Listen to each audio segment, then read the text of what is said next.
सनातन धर्म के नाम पर बहुत उल्टा पुल्टा कहो, बहुत ऊंच नीच भेदभाव और जात पात, लड़ाई झगड़ा फसाद। और अभी तो पिछले दिनों जो हुआ, एक इटावा में गांव में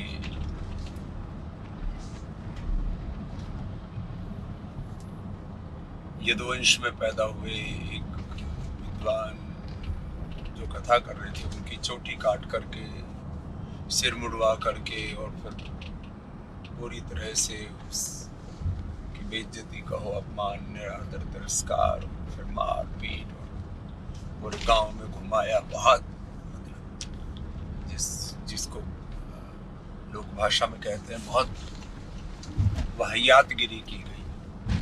अब इससे होता क्या है, लोगों को ऐसा लगता है सनातन धर्म में तो यही है, जैसे संविधान की मूल आत्मा है, सब समान है और सबके समान अधिकार हैं, सबके समान कर्तव्य हैं और समानता, ये एकता। और इस सब के इर्द गिर्द ये उसकी मूल आत्मा होगी। उसके इर्द गिर्द संविधान के पूरे विधि विधान, उसके प्रावधान, प्रोविजंस, सब उसके अनुरूप, सब उसके सारा ताना बाना है। ऐसी ही हमारे सनातन की मूल आत्मा क्या है, ये सारे हमारे संविधान की अंदर भी जिन बातों को लिया गया, उसकी मूल आत्मा तो हमारे वेद, हमारे दर्शन, उपनिषद, पुराण, रामायण, महाभारत, श्रीमद् भगवत गीता है। तो ये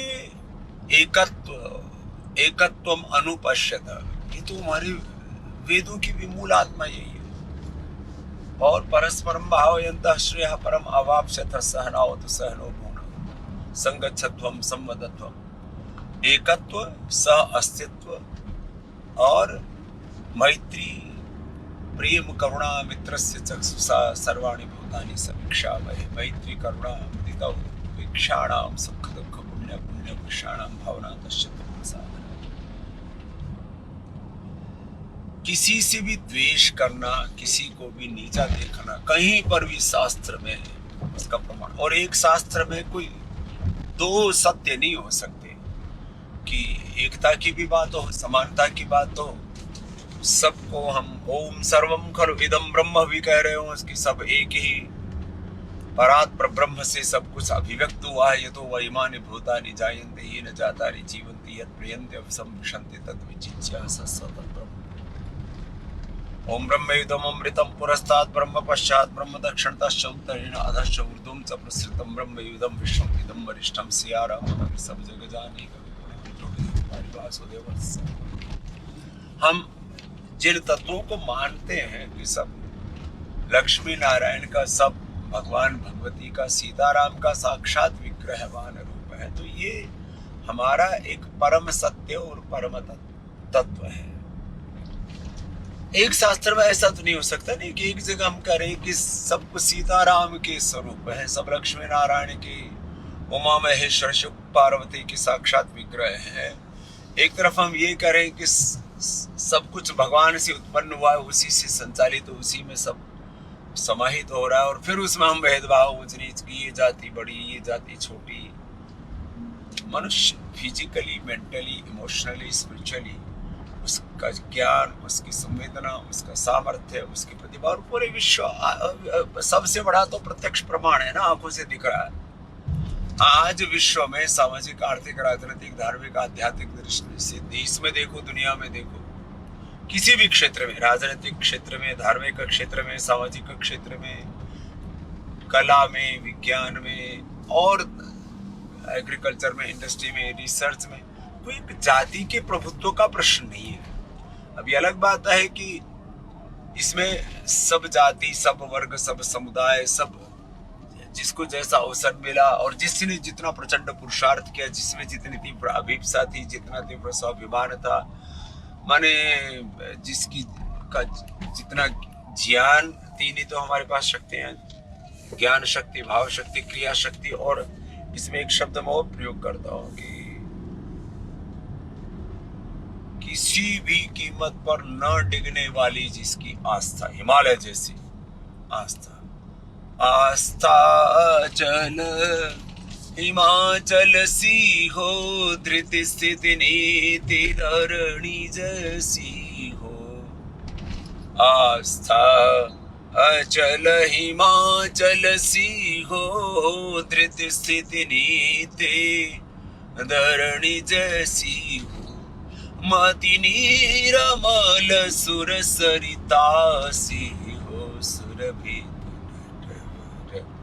नागरिया साधन रथ साधक भैया परमेश्वर पार करे नैया साधन रथ साधक भैया। अभी हम यहाँ गंगा जी के किनारे आ गए, दाईं तरफ पूरी गंगा जी दिख रही है, पूरा प्रबल वेग है गंगा जी का। और बाईं तरफ इधर सामने हर की पूरी है, उधर ऊपर चंडी माता है, दाईं तरफ वैष्णो माता है। आज क्योंकि हमें जाना था तिरुमाला जी विशाखापट्टनम गोदावरी जी के आश्रय में और चंद्रबाबू नायडू जी के विशेष आमंत्रण पर आंध्र प्रदेश, जो बहुत ही एक खूबसूरत प्रदेश है, वहाँ पर हमें आज प्रस्थान करना था। इसलिए आज हम भोर का ये संवाद 9 बजे का ये लाइव से हम गाड़ी में ही कर रहे हैं, क्योंकि हर दिन आपकी एक अभिप्सा रहती है, लाखों, कभी 2, कभी 5, कभी 10, 20, 30, 40, 50, 100 मिलियन तक आप जुड़ जाते हैं सुबह सुबह कि स्वामी जी कुछ कहेंगे तो हमें थोड़ा सुनना है। तो मैं सार रूप में पहले कह देता हूँ, फिर जितना आपको वक्त हो तो उतना उसको और समझ लेना विस्तार से। तो हमारे संविधान में 2 सत्य, 2 सिद्धांत, 2 बातें नहीं हो सकती, एक ही बात है। बाईं तरफ देखो, ये पूरी हर की पौड़ी है इधर, और इधर आगे भगवान शिव की प्रतिमा है, और इधर ये VIP घाट है, इधर गंगा जी है, और यहाँ से ही होते हुए हम आगे बढ़ रहे हैं। सामने शिव जी की बड़ी महिमा, जो यहाँ का एक तरह से सिंबल है। वैसे तो शिव परात् परब्रह्म है, हम जिनको रोज गाते रहते हैं, नमामि शमीशान निर्वाण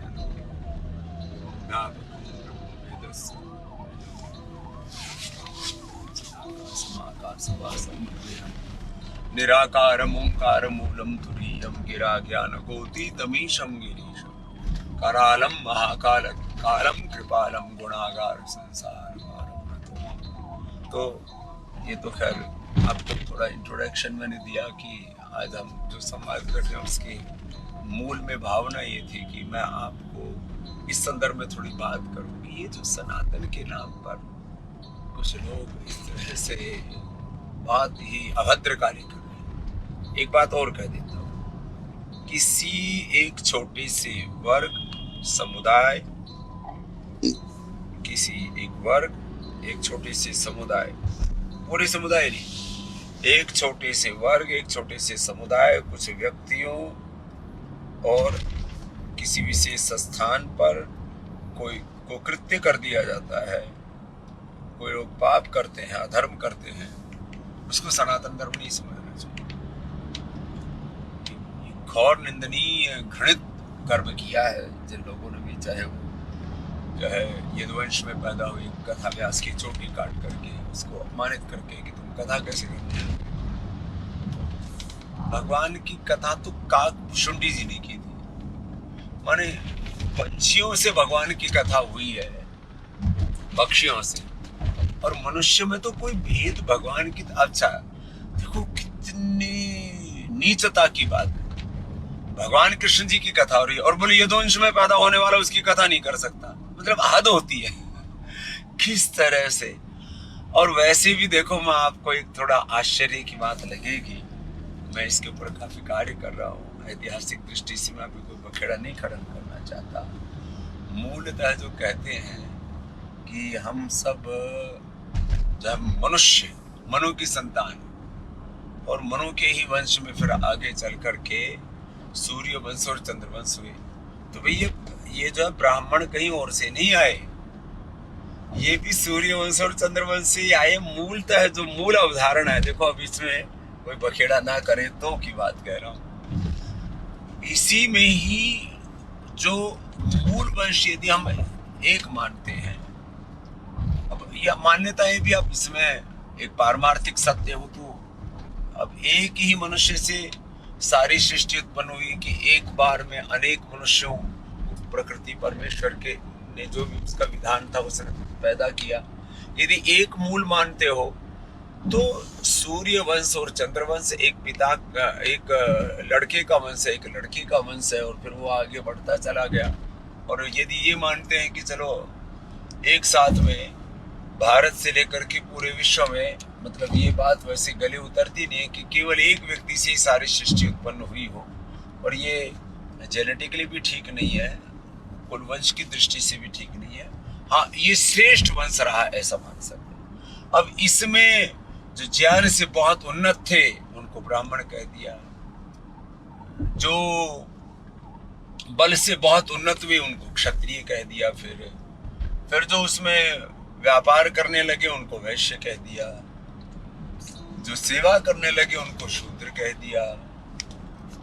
और इसके सारे में हम प्रमाण भी दे सकते हैं, हमने काफी कार्य किया, क्योंकि भारतीय शिक्षा बोर्ड में इतिहास को लेकर के काफी कार्य चल रहा है और हम सच्चा इतिहास पढ़ाना चाहते हैं, सच्चे सनातन धर्म से अवगत कराना चाहते हैं। हमारे भारतीय शिक्षा बोर्ड के चेयरमैन श्रद्धेय आदरणीय श्री NP सिंह साहब और उनके साथ करीब 5000 विद्वानों की टीम इसमें काम कर रही है। पूज्य आचार्य बालकृष्ण जी के साथ भी इतिहास के ऊपर बहुत बड़ा काम, प्रारंभ तो आयुर्वेद से हुआ था, फिर उसका जो विस्तार है, उसकी जो अलग अलग पहलू पक्ष है, उसको लेकर के फिर हम काफी आगे इसमें पहुंच गए। तो यदि मैं अब फिर वापस कह रहा हूँ, मूलतः हम एक कुल वंश को मानते हैं तो भी हम एक हैं।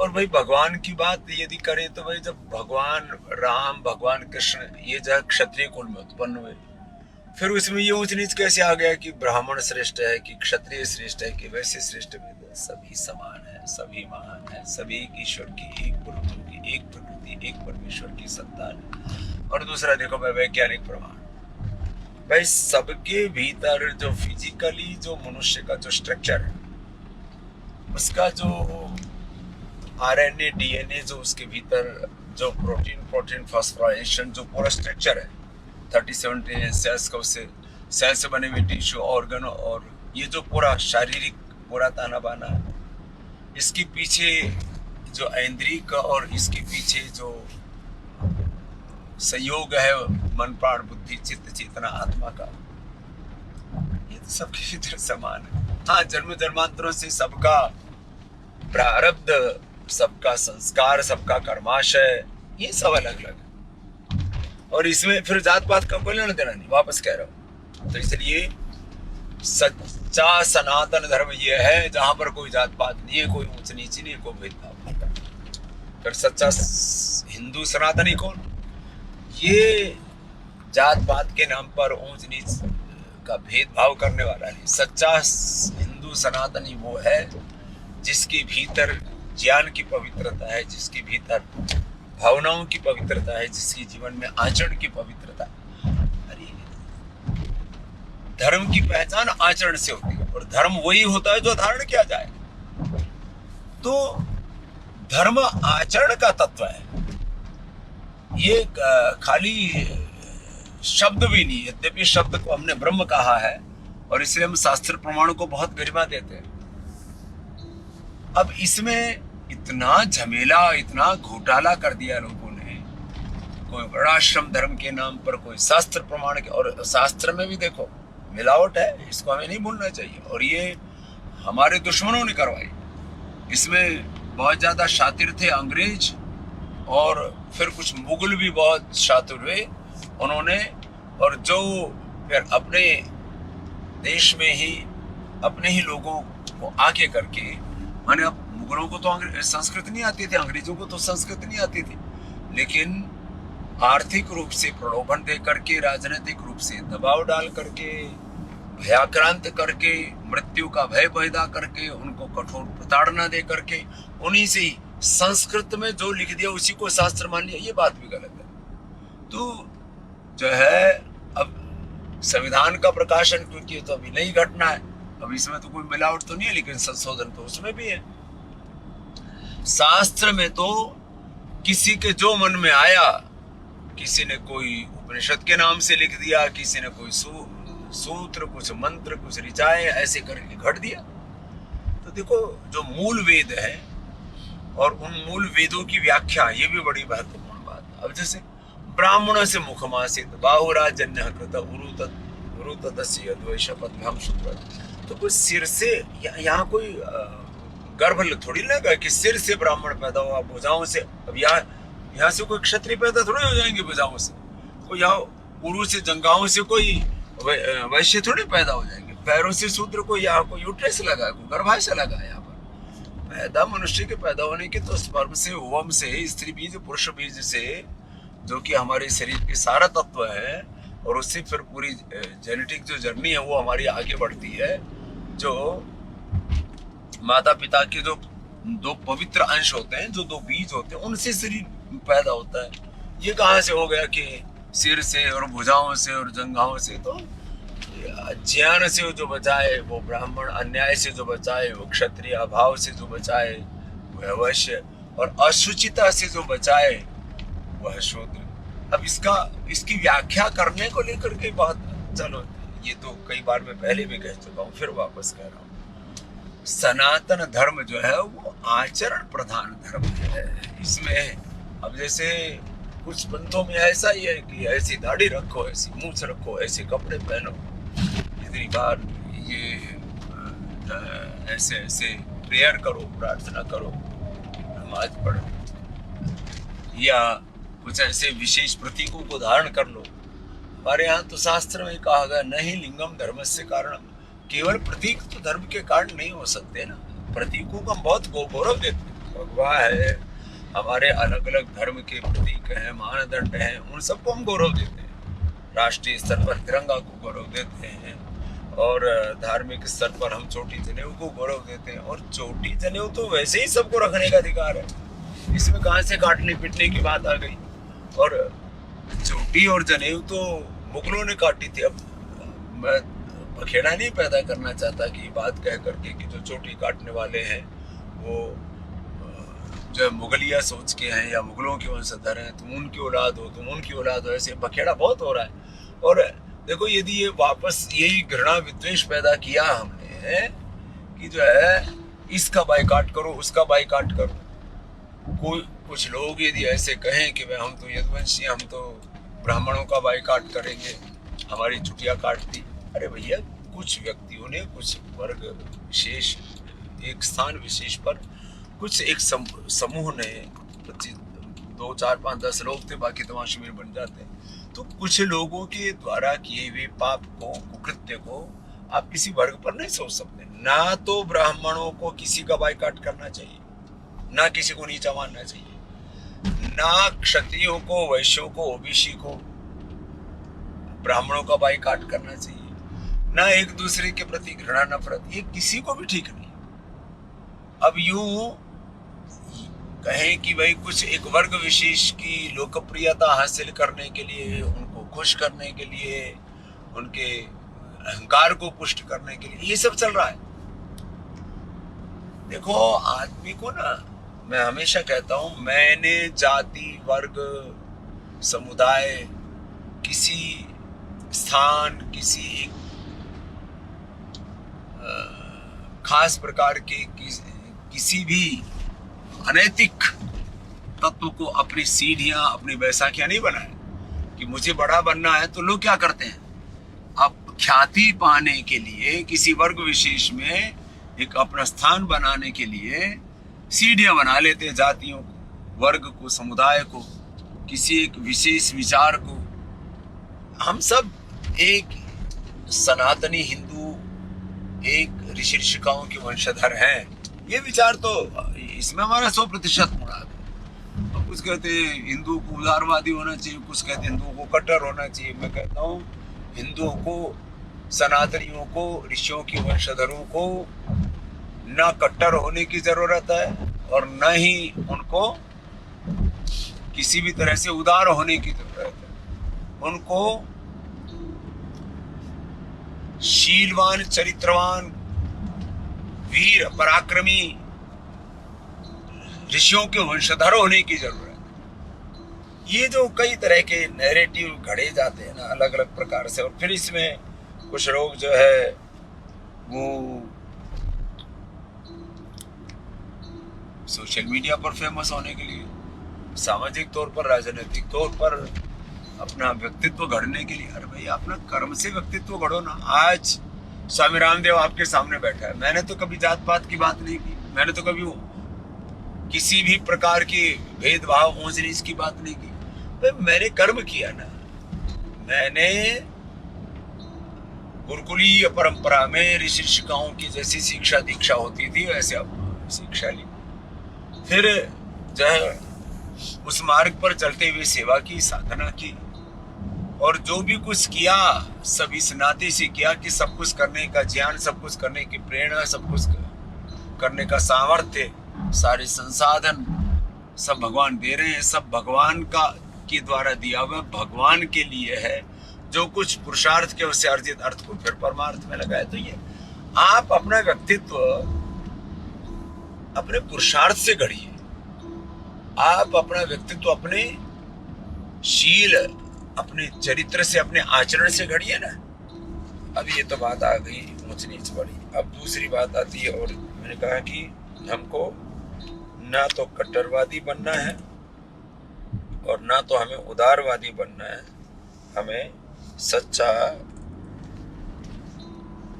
सनातनी हिंदू अपने शील से, आचरण से बनना है। ये जो परस्पर विरोध के बीज हैं, ये कोई सनातन विरोधी, मान लीजिए कोई मुसलमान, कोई ईसाई, कोई कम्युनिस्ट, या कोई ऐसा व्यक्ति जो ऐसे कोई ना, मैं तो कहता हूँ कोई सच्चा ईसाई, सच्चा मुसलमान, सच्चा कम्युनिस्ट कौन है, ये भी एक बहुत गहरा प्रश्न है। इनमें भी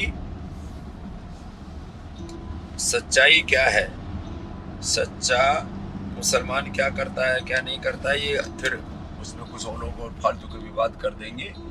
तो मुसलमानों के नाम पर भी जो मुसलमान कर रहे हैं, उससे मुसलमानों को, कुरान को, खुदा को, ईश्वर को, अब वैसे तो पूरी दुनिया में दो तरह की विचारधाराएं हैं। एक अपने आप वास्तविक कहते हैं, भगवान के अलग उन्होंने नाम रख रखे, और फिर उसमें उसकी जो अवधारणाएं हैं वो जिसने जिसको उसको समझा, उस अनंत को उतना उसने को कह दिया। चलो, तो भाई कोई मुसलमान, कोई ईसाई, या कोई कम्युनिस्ट, या मैं कहता हूँ कोई एक राक्षसी वृत्ति का व्यक्ति, मैं उसको न मुसलमान कह रहा हूँ, न ईसाई कह रहा हूँ, न उसको कम्युनिस्ट कह रहा हूँ, मैं तो कहता हूँ एक जो राक्षसी वृत्ति का, असुर व्यक्ति का जो वृत्ति है। कोई राक्षस विरोध करे तो बात समझ में आती है। अब थोड़ा कठोर बोलो, ये जो आपस में ही अपने सनातनी गुरुओं का, मैंने पिछले दिनों देखा पूजी मुरारी बापू के पीछे पड़ गए, बोले ये सूतक में कथा क्यों कर दिया है। उनकी परंपरा में समाधि का विधान 3 दिन में है, 3 दिन के अंदर वो क्रिया करके और कोई महापुरुष गुणातीत स्थिति में रहता है, भावातीत स्थिति में रहता है। वो सनातन हिंदुत्व को मनसा वाचा कर्मणा रोम रोम से जो राम को जीता है, राम की कथा कह रहे हैं, भगवान का दर्शन कर रहे हैं, इसमें भी बात कर रहे हैं। पर ये समझते ही नहीं कि भाई एक व्यक्ति, उसका जो व्यक्तित्व इतना हिमालय जैसा यदि बड़ा व्यक्तित्व तैयार हुआ है, उसके पीछे उस व्यक्ति ने कितना तप किया, कितना पुरुषार्थ किया। 80 वर्षों तक पूज्य बापू की तरह कोई तप करके देखे ना, ऐसे मुंह उठा करके अपने ही सनातनी हिंदू, कुछ विद्वान, कुछ विदुषियां, मैं देख रहा हूँ कुछ महात्मा, और उसमें हमारे कुछ हिंदू धर्म में भी जिनको बड़ा बोला जाता है, जिनके साथ बड़े बड़े वो लगाए जाते हैं, पदवियां लगाई जाती हैं। ज्यादा कोई बखेड़ा ना हो, इसलिए इस बात को कह रहा हूँ कि तूने उसे तो उसकी हटा दी है, टू कर रही, क्यों हटाता उसको? तो अपने कार्य को प्रामाणिकता से करना चाहिए। तो देखो, मैं इसलिए इन बातों को कह रहा हूं कि पता नहीं हम कहाँ बैठे हैं, क्या कर रहे हैं। माने सारी शक्ति ऊर्जा हमारी इस बात पर लगनी चाहिए कि हमारी एकता कैसे बरकरार रहे। अब वापस आ रहा हूँ, चलो ये तो ऊंची नीची बातें तो बहुत हो गई, और ऐसे ही मैं देखता हूँ कभी किसी गांव में किसी दलित के पीछे पड़ गए, उनकी बेटी को उठा लिया, किसी मुसलमान ने किसी और सो कोल्ड जो अपने आप को अभिजात्य वर्ग का मानते हैं, उन्होंने किसी दलित की बेटी के साथ गलत कर दिया, किसी को घोड़े पर नहीं बैठने दिया, किसी का अपमान कर दिया, किसी को जाति सूचक शब्द कह करके और तमाम तरह की बातें कह करके, ये सब उल्टा पुल्टा ये जो भी चल रहा है, ये सब के बारे में मैं एक ही बात कहना चाहूँगा। तो ये सब चीज़ें छोड़ो, सारे देश का फोकस किस पर होना चाहिए? फोकस इस पर होना चाहिए कि हमारी एकता टूटे नहीं। एक बार एकता के साथ में हमारी श्रेष्ठता किसी भी प्रकार से कम ना हो, हमारे आचरण की श्रेष्ठता हो, आपस में एकता हो, और ऐसा शौर्य, ऐसी वीरता, ऐसा पराक्रम, ऐसे हमें काम करना है। देखो पूरी दुनिया में लीड कौन कर रहा है? जिनके पास में, मैं केवल पैसा ऐसा नहीं बोलूं, जिनके पास में पैसा है उसकी भी वैल्यू है। जैसे आज अमेरिका के पास सबसे ज्यादा समृद्धि है, उसका पूरा एक ताना बाना उन्होंने रचा द्वितीय विश्व युद्ध के बाद में अपनी करेंसी सबसे शक्तिशाली कैसे रहे उसके लिए वर्ल्ड बैंक, IMF से लेकर के, और फिर उसके प्रोटेक्शन के लिए UNO से लेकर के, WHO से लेकर के, WTO से लेकर के, और तमाम तरह की जितनी भी एजेंसियां हैं, जितनी भी बड़ी बड़ी संस्थाएं हैं, उन सब के ऊपर अमेरिका का एक अधिकार है। तो आर्थिक दृष्टि से फिर knowledge, science, technology, innovation, invention, फिर सैन्य दृष्टि से, और सैन्य ताकत भी है, आर्थिक ताकत भी है, लोगों का, जैसे मैंने कहा कि उनके अंदर एकता भी है, उनके अंदर श्रेष्ठता भी है, और सबसे बड़ी बात अपरिमित साहस। खेमनाई से तो ज्यादा शक्तिशाली ट्रंप और कहें कि अमेरिका है, लेकिन उसने उसको घुटने टिकवा दिए, एक तरह से उसको पराजित कर दिया। अब किंग जोंग, उसका शौर्य, उसकी आर्थिक दृष्टि से कमजोर है, वो साइंस और टेक्नोलॉजी में उतना एडवांस नहीं है जितना अमेरिका है, या जितना रसिया है, या जितना चाइना है, या मैं कहूँ कि भारत है, लेकिन वो भी पूरी दुनिया उससे कांपती है। पिछली बार भी आपने देखा कि कैसे ट्रंप उसके सामने रेंग रहा था। तो ये सारी चीजें मतलब घुटने टिकवा दी उसने पूरी दुनिया की। तो हमारा फोकस एकता, श्रेष्ठता और हमारी वीरता, अब उसको शौर्य कहो, वीरता कहो, पराक्रम कहो, और हमारा पुरुषार्थ की पराकाष्ठा, और उससे फिर जो है हमारे जीवन में सब प्रकार की समृद्धि को मैं खाली आर्थिक दृष्टि से ही नहीं देख रहा हूं, सब प्रकार से समृद्ध, स्वस्थ, समृद्ध, समर्थ, संगठित और सब प्रकार से एक शक्तिशाली राष्ट्र बनाने पर सब भारतीयों का फोकस होना चाहिए। इन चीजों पर फोकस ना करके फालतू की चीजों में लगे पड़े, जहां देखो वहीं बखेड़ा कर रखा है, ये ठीक नहीं है भाई। तो सब जितने भी समाज के बड़े हैं, जो किसी भी वर्ग, जाति, समुदाय से हैं, अब ठीक है, वो पहचान हो गई है, बना दी गई, तुम इस जात, इस वर्ग में, इस समुदाय में पैदा हुए। अब ऐसा बोला जाता है भाई जाति है कि जाति नहीं है। अब अलग अलग वर्ग समुदाय हैं, अब उसकी जातीय जनगणना तो अब उसके ऊपर तो भारतीय जनता पार्टी से लेकर के RSS से लेकर के और सारे पक्ष विपक्ष से लेकर के सब सहमत हो गए। भाई बता तो लगे कि किस वर्ग, किस जाति, किस समुदाय में कितने लोग हैं, जिससे कि उनको सामाजिक आर्थिक न्याय की व्यवस्था हो सके, उनके लिए कुछ विशेष योजनाएं बनाई जा सके। अच्छा, इसमें भी एक घोटाला है। अब जाति वर्ग समुदायों की गणना तो कर लेते हैं, उसमें भी जो समर्थ लोग हैं वो सारी सुविधाओं का लाभ ले लेते हैं। भाई ये जाति आदि सब ठीक है, मैं इसके बारे में कोई, जो भी है एक दिख रहा है, उनको ऐसा बोला जाता है। लेकिन भाई 2-3 काम कर लो ना, सबके लिए समान शिक्षा। और जो पूरी दुनिया में समृद्ध देश है ना, मैंने वहां पर भी देखा, आंशिक रूप से तो हायर एजुकेशन और 12वीं तक बोले सबके लिए समान, उसके बाद अपने अपनी मेहनत करके करो। मैं तो कहता हूँ शिक्षा के समान अवसर, हायर मैंने प्राइमरी और उसके आगे 12वीं से लेकर के और ग्रेजुएशन, पोस्ट ग्रेजुएशन, सभी पर सामान्य शिक्षा से लेकर के उच्च शिक्षा, सबके लिए समान शिक्षा। बात इसकी करो ना, समान शिक्षा, समान चिकित्सा। यद्यपि इसके ऊपर यूके जो पूरी दुनिया को उसने लूटा संसाधन बहुत थे, तो इस शुरू में उसके ऊपर बहुत कार्य हुआ। अब उनको चलाना मुश्किल हो रहा है क्योंकि फिर कुछ लोग प्रमादी हो गए, फिर दिक्कत आ गई।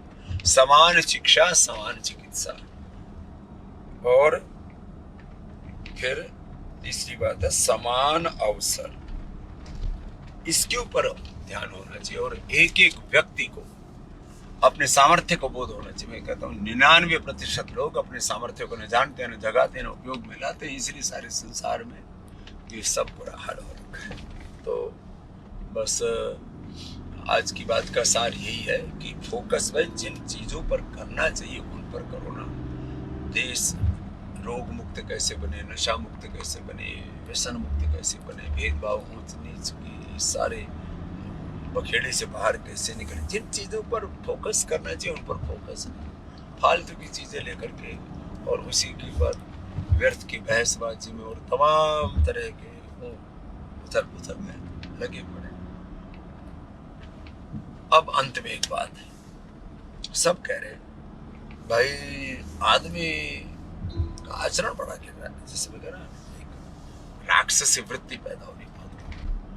आदमी गिर क्यों रहा है, उसके जीवन में पतन हो क्यों रहा है, वो हिंसक, वो दुराचारी, व्यभिचारी हो क्यों रहा है, उसके जीवन में किसी भी प्रकार का ये सारा जो पतन हो रहा है, इसका कारण क्या भाई, इसके ऊपर, इस पर ध्यान दो ना।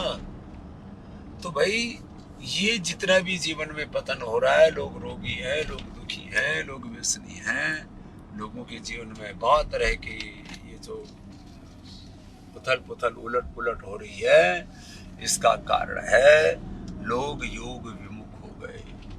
योग और योग मूलक सनातन जीवन पद्धति, थोड़ा और आगे विस्तार से, योग और योग मूलक सनातन जीवन मूल्य, जिसमें सब कुछ आ गया, अहिंसा, सत्य आदि आ गया, जिसके अंदर ज्ञान, भक्ति, कर्म, पुरुषार्थ सब आ गया। योग और योग मूलक, वेद और वेद मूलक सनातन सार्वभौमिक वैज्ञानिक जो अपने ऋषि ऋषिकाओं के जो मूल सिद्धांत थे, उन अपने वैदिक सिद्धांतों से, वेद मूलक आचरण से हम विमुख हो गए। तो सारे देश को इस तरफ लगाओ, ये जो अलग अलग प्रकार के ऊंच नीच भेदभाव, फिर आज़ादी के नाम पर we want freedom, we want justice, आज़ादी के नाम पर, न्याय के नाम पर, विकास के नाम पर, आज़ादी के नाम पर उच्छृंखलता, उद्दंडता, संविधान के नाम पर भी तोड़फोड़, ऊंच नीच, फिर वही चीजें, विकास के नाम पर विनाश। इन सब चीजों से देश को बाहर निकालो। विदेशी कंपनियों के, विदेशी विचारों के, अपसंस्कृति के हम उसके शिकार ना बने, उनकी कठपुतलियां ना बने, उनके कंज्यूमर ना बने, हम क्रिएटर बने। सारा फोकस जीवन को महान बनाने पर होना चाहिए। हम महान बनेंगे तो देश महान बनेगा। तो आज जो मैंने मूल बातें रखी हैं, इस तरह की एक चर्चा, एक स्वस्थ संवाद पूरे देश में होना चाहिए। और ये जब पूरे देश में होगा, तब हम छोटे बच्चे थे, वही अब बात पूरी करता हूँ, क्योंकि अब चारों तरफ यहाँ जंगल आप देख रहे हो और एयरपोर्ट पर आ गए हैं। एयरपोर्ट से आगे की यात्रा शुरू हो जाएगी। इसी बात को पूरा कर रहा हूँ, तो सबका फोकस इस पर ही होना चाहिए। हम छोटे बच्चे थे तो पहला वाक्य लिखा था हमने अपनी डायरी में, अभी भी याद है, कई बार मैं कहता हूँ, मेरा भारत महान। तो वो मेरा भारत महान मुझसे होगा, मैं महान बनूंगा तो मेरा भारत महान बनेगा। और मेरी महानता वो ज्ञान की, शील की, आचरण की, चरित्र की महानता से होगी। हमारा ज्ञान महान हो, हमारी संवेदनाएं महान हो, हमारा पुरुषार्थ महान हो, जीवन में सब प्रकार से संयम हो, जीवन में सब विधि संयम हो, जग हित रत तव तन मन धन हो, श्रम दाम उद्यम चरणाश्रय हो, पकड़ प्रभु की ही भैया साधन रत हो सा, धक भैया परमेश्वर पार करे नैया सा, धन रत हो सा, धक भैया साधन रत हो सा, धक भैया। तो आज मन था कि हम ये जो जिस बात पर फोकस करना चाहिए, जिस बात पर पूरे देश को एकजुट होना चाहिए, उस पर हम एकजुट होकर के भारत की एकता, सबकी एकता, सबकी श्रेष्ठता, सबके जीवन में वीरता और सारे सद्गुणों की पराकाष्ठा, और उसके द्वारा एक महान राष्ट्र की, मेरा भारत महान कैसे बने, इसके ऊपर हम सब फोकस करें। हमारे भीतर सब सद्गुण, सब दैवी संपद, जिसको हम रोज सुनाते रहते हैं, अभयम सत्प्रसन्न सुधीर्जान योग व्यवस्थिति, इसके ऊपर सारा फोकस रहना चाहिए। बस अपनी बात को यहीं पर विराम देते हैं, फिर ऐसे ही मिलते रहेंगे और हर दिन की भांति ये सारा अनुष्ठान हम ऐसे ही आगे बढ़ाते रहेंगे, क्योंकि अब आगे की यात्रा शुरू हो जाएगी। आपकी भी जीवन यात्रा, आपकी भी सनातन की यात्रा, अध्यात्म की यात्रा, परम तत्व की यात्रा, परम सत्य की यात्रा ऐसे ही पूर्ण विवेक के साथ, पूर्ण भक्ति के साथ, पूर्ण पुरुषार्थ के साथ जारी रहे। और ये तमाम तरह की जो ऊंची नीची बातें हो रही हैं, इन सब से हट करके सब एक बड़े तत्व की ओर सब लगे रहें।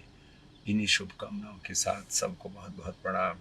भारत माता की जय, सत्य सनातन वैदिक धर्म की जय, और मानव धर्म की जय, सेवा धर्म की जय। ओम शांति शांति।